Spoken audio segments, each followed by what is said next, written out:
Mga kababayan, isipin yung mabuti, analyzein yung mabuti, yung mga sinabi ni Aimee na paninira sa kapatid niya.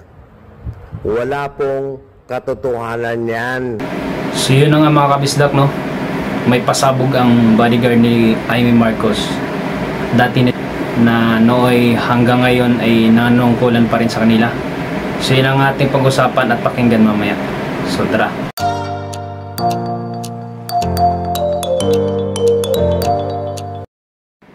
So yun na nga mga kabisdak, no?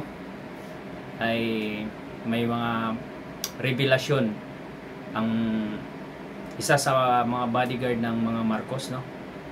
Ito'y kahit hanggang ngayon ay siserbisyo pa rin sa pamilyang Marcos at marami siyang revelasyon at marami siyang sinasabi dito tungkol dun sa nangyaring sinasabi ni Aimee Marcos nung nakaraan lang, kung naalala niyo yung rally, no?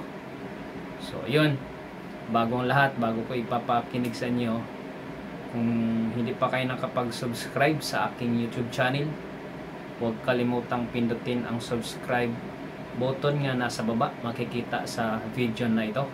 At huwag na rin kalimutan i-like ang ating video at pindutin ang notification bell para ma-notify kayo sa ating mga video, no? So yun, balik tayo dun sa revelasyon ng bodyguard ng mga Marcos. At marami siyang inamin at marami siyang sinabi dito, no? So yun, ating pakinggan, no, mga kabisdak. So yan. Hindi ako dapat magsalita, pero parang nasaktan ang dibdib ko yung sinabi mo kay Master Bunget, now PBBM. Hindi ko kalain na sisirain mo yung kapatid mo. Kadugo mo yan eh. Hindi ko kalain, ma'am. Unang-una po, dapat ikaw ang head ng family kasi ikaw ang panganay. Ngayon ko lang nalaman po na nag-ibang pagkaugali mo. Hindi ko akalain po, baka nahagip ka ng mga malalang typhoon. Ang nasaktan po ako, yung sinabi mo, malala. Hindi naman totoo yan eh. Kilala ko yan si Bunget. Kilala ko kayo. Kilala ko si Irene. Kilala ko si yung bunso, si Miss Amy. Sana po, isipin nyo naman mabuti po. Kapatid mo yan. Kadugo mo yan. Eyewitnesses. Kayong tatlo, napakasaya na ninyo noon. Nung bata pa kayo. Napakasaya. Hindi ko akalain na ganito ang nangyari. Hindi ko alam kung anong nangyari. Baka na bagyo, baka na typhoon Uwan ka, na typhoon Yolanda ka. Pero sana ma'am, wag namang ganyan para itinuturing ko na kayong yung mga anak ko. I am 81 years old na po na naglilingkod pa rin sa pamilya ng Marcos hanggang ngayon. Huwag kayong magagalit po. Itong mensahe ko para sa inyo po. Kasi mas matanda ako sa inyo. I consider myself as your stepfather kung tutuusin. Advice ko lang, ma'am, mahalin mo yung mga kapatid mo. Ako rin, panganay ako sa pamilya, ma'am. Siyam kami magkakapatid. Pero hindi kami, mga kababayan, isipin yung mabuti, analyzein yung mabuti, yung mga sinabi ni Aimee na paninira sa kapatid niya. Wala pong katotohanan yan. Senadora Aimee Marcos kahapon. Nasyak po ako kasi hindi ko akalain na magagawa niya yan. Kasi kilala ko yan, magmula ng 11 years old po yan.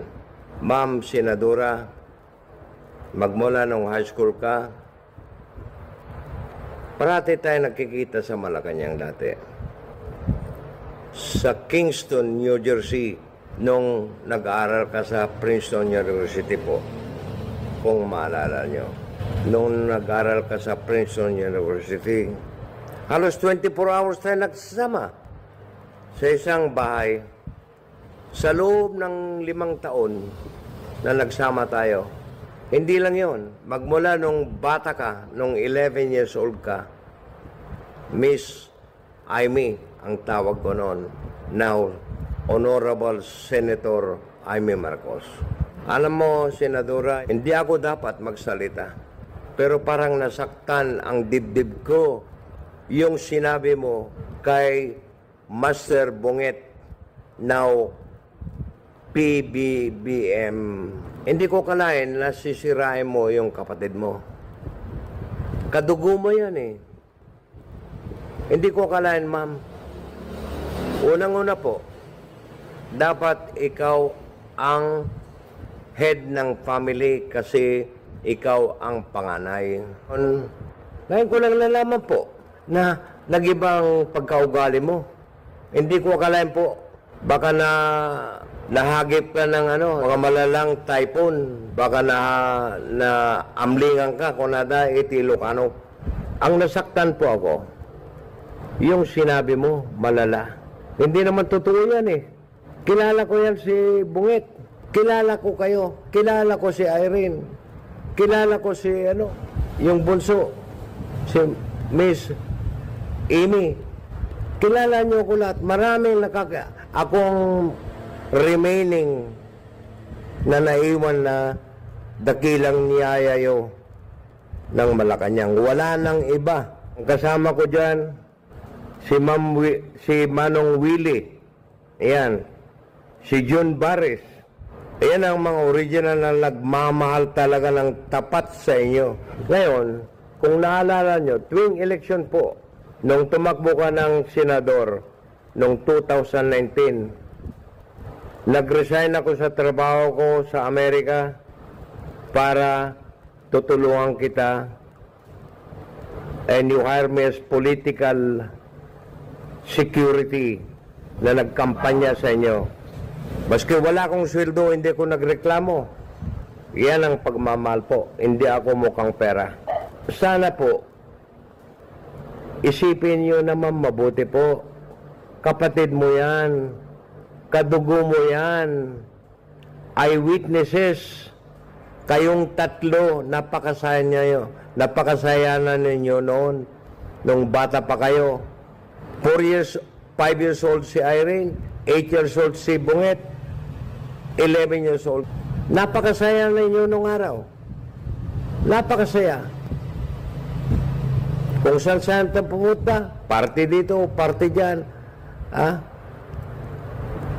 Napakasaya. Hindi ko akalain na ganito ang nangyari. Hindi ko alam kung anong nangyari. Baka na bagyo, baka na typhoon Uwan ka, na typhoon Yolanda ka. Pero sana ma'am, wag namang ganyan. Ganyan sana. Para itinuturing ko na kayong yung mga anak ko. I am 81 years old na po na naglilingkod pa rin sa pamilya ng Marcos hanggang ngayon. Huwag kayong magagamit. Kasi mas matanda ako sa inyo. I consider myself as your stepfather kung tutuusin. Advice ko lang, ma'am, mahalin mo yung mga kapatid mo. Ako rin, panganay ako sa pamilya, ma'am. Siyam kami